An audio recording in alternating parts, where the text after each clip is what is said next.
Bienvenidos a su espacio de Ética TV, su programa de Ética Ciudadana, que en el día de hoy estará dedicado al tópico de la inteligencia artificial, sus implicaciones éticas, con el oncólogo y bioeticista Francisco García. Francisco, bienvenido. Muchas gracias, es un honor estar aquí compartiendo con todos ustedes Sí. y volviendo a conversar contigo. Sí, gracias. Sí. Bueno, como dije al inicio del programa, ¿no? De la inteligencia artificial es un tópico, digamos, de suma importancia que está siendo muy debatido en la actualidad, pero sobre el cual pues hay muchas veces confusiones, ¿no? Y no se entiende, digamos, todas las implicaciones que tiene. Entonces, siendo este un programa de ética ciudadana, quisiéramos que abordáramos, digamos, las aristas éticas que tiene el tópico de la inteligencia artificial, pero vamos primero a aclarar el concepto de inteligencia artificial, ¿no? En qué consiste la inteligencia artificial y luego entonces pasamos a hablar de las implicaciones que tiene este tópico. ¿Cómo no? ¿Cómo no? Sí, el concepto de inteligencia artificial, que está realmente muy de moda en estos tiempos, puede definirse en palabras bastante llanas y comprensibles para cualquier público, diciendo que es una especialidad, así como hay médicos y hay especialidades médicas, pues esto es una especialidad no del área médica, sino una especialidad de lo que se llaman las ciencias computacionales o informática. En tiempo atrás se la llamaba cibernética también. Cada vez se usa menos el término, sí, pero en general uno y otro son sinónimos. Entonces la inteligencia artificial viene siendo la especialidad de las ciencias de la computación que trata en sentido general de desarrollar algoritmos. Algoritmos son variantes de los programas de computadoras. Algoritmos que van dirigidos a tratar de imitar las cosas que hace la inteligencia humana. La inteligencia humana es capaz de hablar, pues se crea a través de inteligencia artificial una interfase que sería un aparato, un X cualquiera. La mayoría de la gente tiene en su casa esta modalidad que ha producido la marca Apple, la franquicia Apple, que se llama Siri, que es una máquina que tú le das instrucciones, préndeme el arbolito de Navidad, hazme esto, hazme lo otro. Pues esa es una modalidad de inteligencia artificial en el sentido de que es capaz de imitar un tipo de conducta derivada de la inteligencia humana, que es la del habla. O sea, te puede contestar preguntas que tú le hagas o le preguntas cómo está el tiempo también, el tiempo meteorológicamente hablando, o que quiere que te ponga una música de tal o cual tipo. O la voz que nos señala el lugar, o la ubicación de un sitio. O la ubicación de un sitio. Esos son variantes de la inteligencia artificial en el sentido, vuelvo y repito, de que el concepto o la definición fundamentalmente lo que implica es una tecnología que a base de la aplicación de algoritmos y sistemas cibernéticos producen unas maquinarias que son capaces de imitar nuestra inteligencia. Nuestra inteligencia llamada inteligencia natural o inteligencia ordinaria, por oposición a esa otra que es artificial porque sale de máquinas. Yo creo que esa es una definición que encierra de manera completa el concepto. Luego se han, digamos, la evolución histórica de lo que es la inteligencia artificial en los tiempos más recientes ha dividido básicamente en dos grandes campos. Hay un campo que ellos le llaman la inteligencia artificial estrecha o débil, narrow o weak, son los términos en inglés que utilizan, que se refiere a dispositivos mecánicos, a máquinas que son capaces de hacer funciones parecidas al pensamiento humano, pero en un nivel más limitado, solo hacen una función. El prototipo es Google. Google es una inteligencia artificial del tipo débil.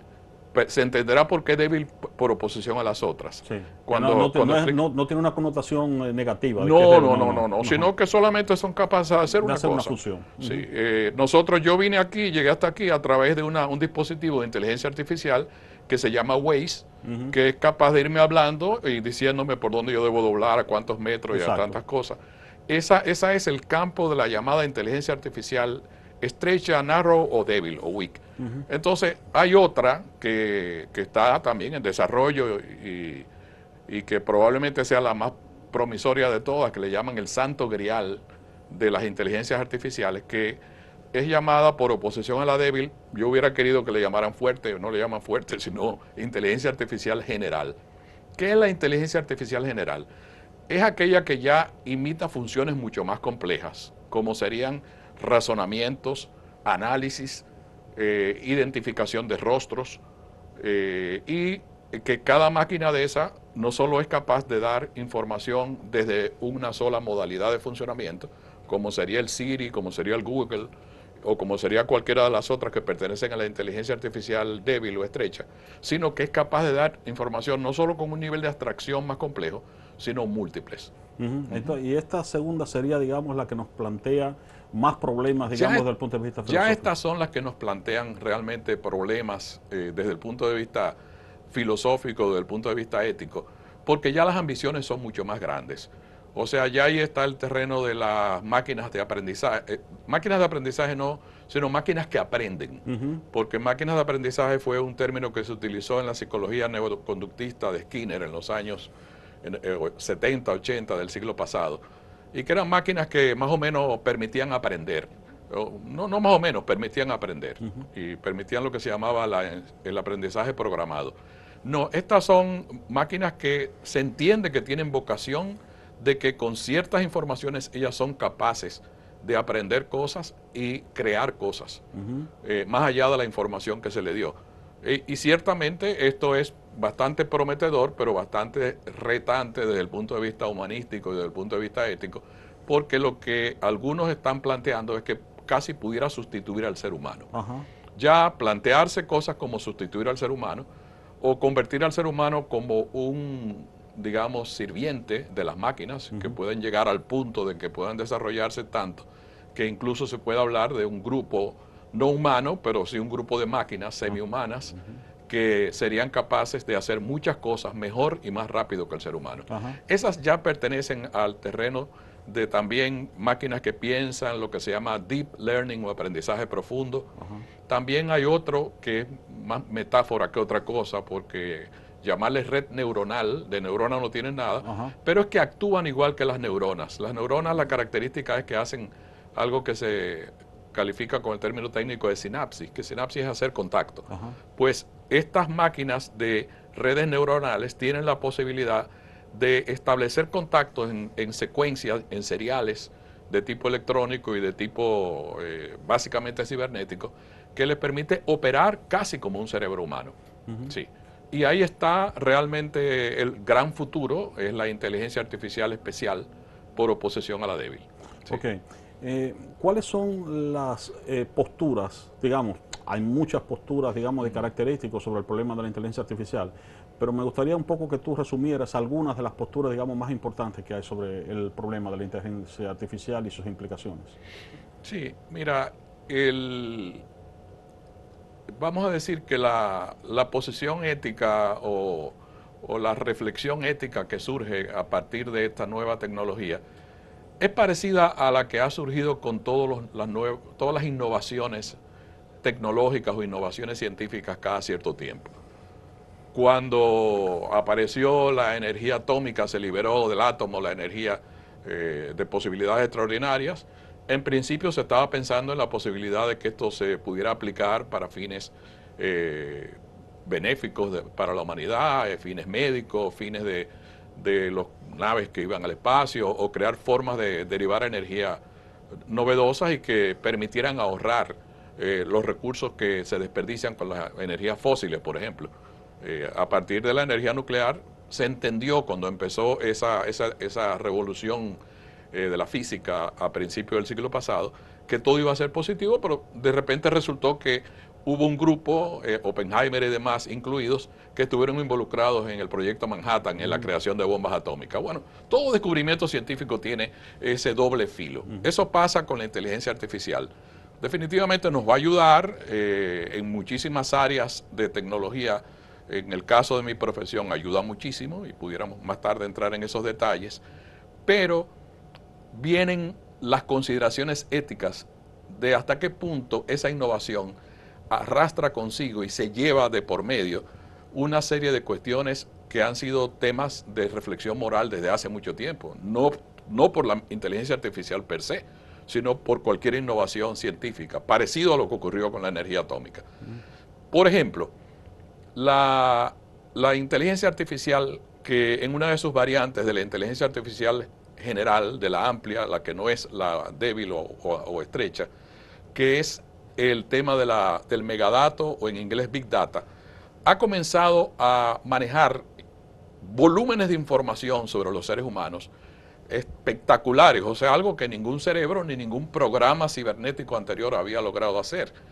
Y luce interesante, así en principio, cuando uno lo ve, dice, bueno, se debe tener muy buenas aplicaciones para estudios de tipo demográfico de las poblaciones, estudios de enfermedades, saber en cuáles puede ser más frecuente según el tipo racial o el grupo étnico, lo que tú quieras. Hasta ahí parece el aspecto positivo o la dimensión éticamente favorable de la innovación científica. Pero entonces viene la otra cara, el reverso ético de la innovación.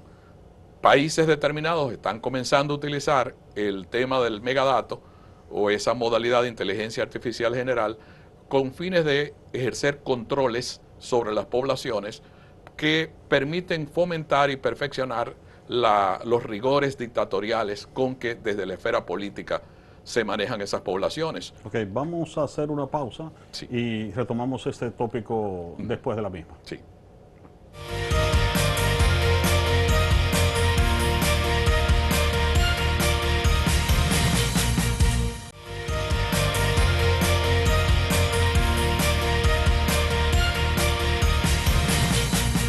Continuamos en su espacio de Ética TV, su programa de Ética Ciudadana, abordando el tópico de las implicaciones éticas de la inteligencia artificial con el oncólogo y bioticista Francisco García.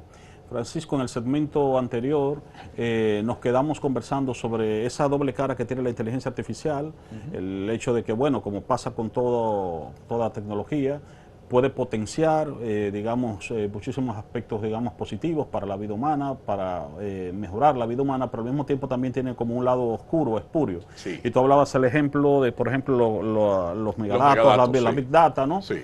Entonces decía, bueno, hoy tenemos sistemas que son capaces de almacenar o tomar millones de informaciones que ningún ser humano puede manejar, pero al mismo tiempo eso puede facilitar entonces el control político, sí. O la utilización de información que es personal, que es privada, para precisamente manipular o controlar a la ciudadanía. Esa es una de las, digamos, aristas que puede tener, digamos, el problema de la Big Data, ¿no? Sí, sí, entre muchas otras. Ajá. O sea, señalamos el caso de la Big Data como una de las expresiones de la inteligencia artificial general, pero también dentro del ámbito de la inteligencia artificial general, aquella que es más compleja que la estrecha, hay otros terrenos de la misma inteligencia artificial en los cuales tú puedes encontrar ese doble filo, un doble filo de un lado aspectos moralmente aceptables, pero desde la aplicación del mismo instrumento, aspectos que son moralmente reprobables.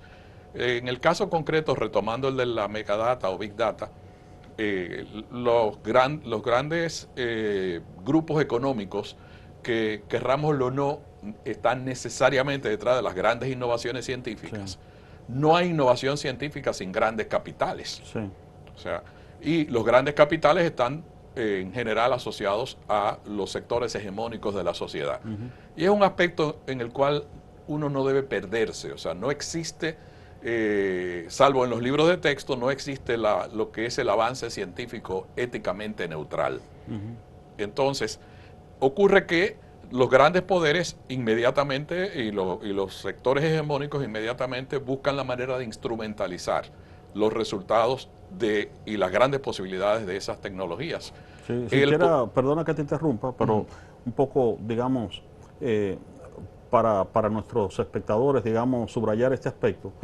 Muchas de estas innovaciones, digamos, que tienen originalmente un fin comercial, porque esas grandes corporaciones lo que quieren es maximizar sus ganancias. Claro. Pero luego también, si pueden ser empleadas políticamente, pues también lo son entonces por grupos, por los sectores usualmente hegemónicos desde el punto de vista político, ¿no? Sí, sí. Y ya ese es un uso que es moralmente inaceptable, porque desde que llega esa utilización instrumentalizada de un conocimiento derivado de una tecnología, ya tú te vas dando cuenta que el ser humano pasa a ser cualquier cosa menos que no pasa de ser lo que diría Emmanuel Kant, en la fundamentación de la metafísica de las costumbres, que es que el ser humano no debe ser nunca utilizado como un medio.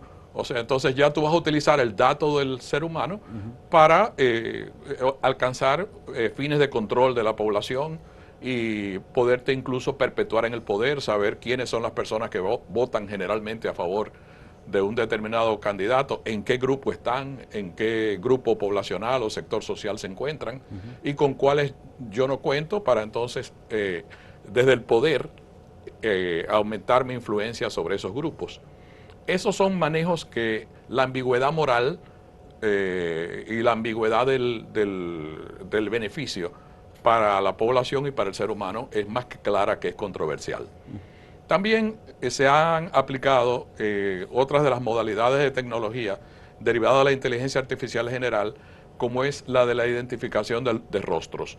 La identificación de rostros se logró desarrollar algoritmos que le permitían a los expertos en estas modalidades de inteligencia artificial inferir que habían determinados rasgos faciales del fenotipo de los individuos o en las gestualidades no verbales de los individuos que podían permitir identificar individuos sospechosos.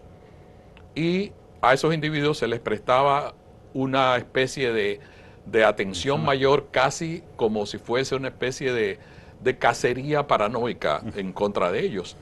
Resultó que muchos de esos algoritmos de inteligencia artificial orientados en esa dirección empezaron a poner en evidencia las limitaciones de los sesgos de tipo racial, de tipo económico.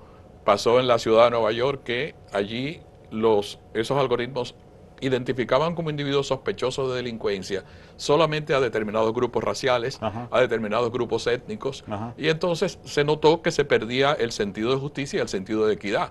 Sí, porque es importante informar o subrayar el hecho de que estos sistemas algorítmicos en el fondo se alimentan de los datos que nosotros mismos vamos produciendo. Claro. Entonces, al hacerlo, replican también nuestros prejuicios. Claro, porque lo que la gente no debe olvidar es que de momento, a menos que lleguen a ocurrir esas catástrofes que se predicen en la ciencia ficción vinculadas a la inteligencia artificial y al mundo de la robótica en general, como que se crea un grupo que controla a los seres humanos, a menos que eso ocurra, de momento tenemos que entender que la inteligencia artificial, una de las cosas de las cuales no es inocente es del hecho de que son seres humanos con criterios políticos, criterios ideológicos, limitaciones de tipo racista o política del tipo que fuere, los que alimentan esos algoritmos.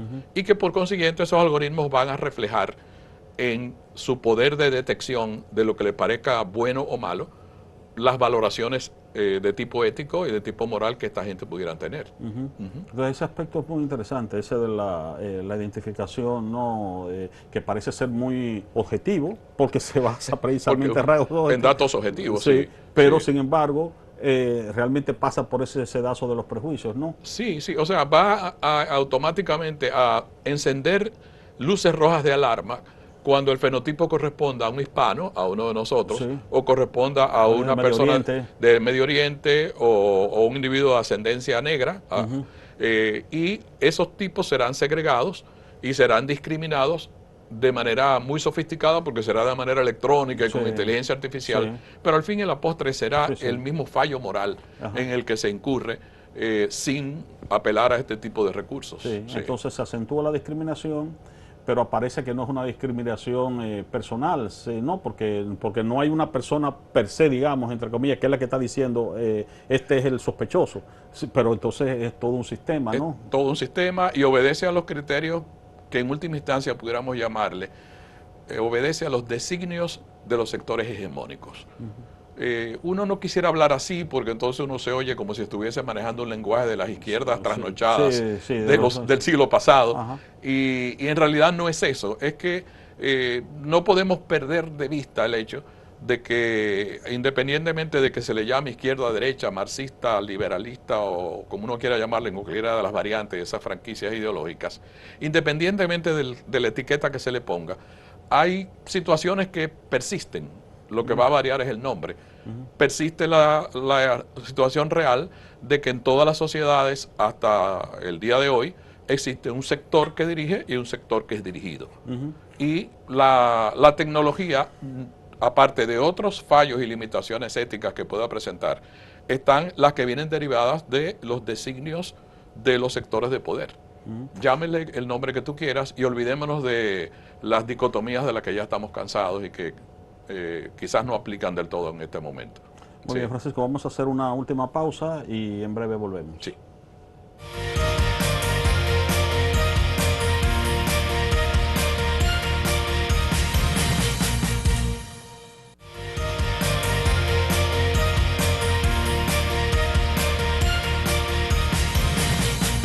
Continuamos en su espacio de Ética TV conversando sobre el tópico de las implicaciones éticas de la inteligencia artificial.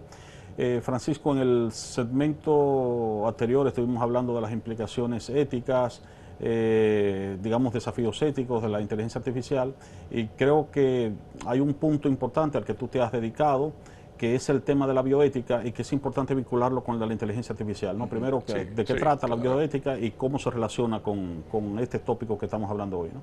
Sí, la bioética, para no entrar en definiciones así como escolares, de que uno cree, los diccionarios en general, uno cree que cuando uno consulta algo en un diccionario, uno cree que el diccionario le está dando con la palabra algo que empezó a existir a partir de la palabra. Y es casi un complejo adánico que tienen los diccionarios. Y uno puede caer en ese sesgo cuando uno busca algo en los diccionarios, sobre todo disciplinas del conocimiento. La bioética en realidad no es más que la coincidencia o la convergencia de una serie de temas que desde mediados del siglo pasado, sí, y más concretamente a partir de la década de los 70 en adelante, una serie de problemas que se fueron suscitando en los ámbitos biomédicos. Ámbitos biomédicos pues se refiere a los hospitales, clínicas y al ejercicio propiamente de los profesionales de la salud. ¿Cuáles eran esos problemas en los que empezaron a coincidir y empezaron a llamar la atención de los profesionales de la salud? Uno de ellos fue, y es uno de los que diría que probablemente disparó más el interés en buscar otras herramientas fuera de la medicina, porque las de la medicina como tal no daban para encontrar la explicación. Uno de ellos fue el problema de la falta de proporcionalidad entre los recursos médicos, en la cantidad de los recursos médicos y de otro lado la cantidad de los pacientes. Dicho de otro modo, tú puedes tener 100 pacientes en un determinado momento con necesidad de un equipo del cual solo hay 40. Sí, entonces ya hay 60 ahí pacientes que no van a poder tener. Sí, lo que pasaba durante la pandemia con el asunto de los ventiladores. De los ventiladores, por ejemplo. Y cuando surgió el problema en la medicina fue a partir de los equipos de diálisis que se utilizan para la gente que necesita, por problemas de que los riñones no le funcionan, necesitan esos equipos. Surgió la inquietud, bueno, y de los 70 pacientes que tengo ahí, y yo nada más tengo 40 equipos, ¿cuáles prácticamente condeno a no recibir atención? Entonces, a partir de eso, se comenzó a buscar ayuda en el área de la ética, entendida la ética no ya como uno de las modalidades que en ella fue predominante en la segunda mitad del siglo XX, sobre todo en la ética en cuya tradición tanto tú como yo nos sentimos más cómodos, que es la angloamericana. Durante ese mismo periodo de tiempo hubo un predominio de lo que eran las discusiones metaéticas, discusiones sobre los conceptos, qué es lo justo, qué es lo que justifica que un enunciado que tenga que ver con cuestiones morales, qué es lo que justifica que pueda ser considerado racionalmente sustentable. Eran discusiones muy interesantes, todavía lo son, pero fueron poco a poco yendo a ocupar un lugar secundario con respecto a discusiones más sustanciales de problemas morales, como era cómo yo decido y de qué me valgo para decidir a qué grupo de personas yo aplicarle la escasa disponibilidad que tengo de equipos. El ejemplo que tú citaste es uno de ellos. Entonces, entró una generación de filósofos, no tan conocidos como los que trabajaron en los temas de discusiones de lenguaje, sobre el lenguaje moral o metaética, pero sí filósofos egresados de universidades angloamericanas que decidieron reflexionar sobre qué podía llamarse justo, qué podía llamarse de beneficio para el paciente, y desarrollaron diferentes escuelas. Una de ellas, que la gente tiende a confundirla como que eso es solamente la bioética, fue la posesión de dos individuos que recibieron los apellidos son Beauchamp, uno, o como Beauchamp, el apellido que hay aquí de un militar. Ahora el segundo apellido del otro no lo recuerdo ahora.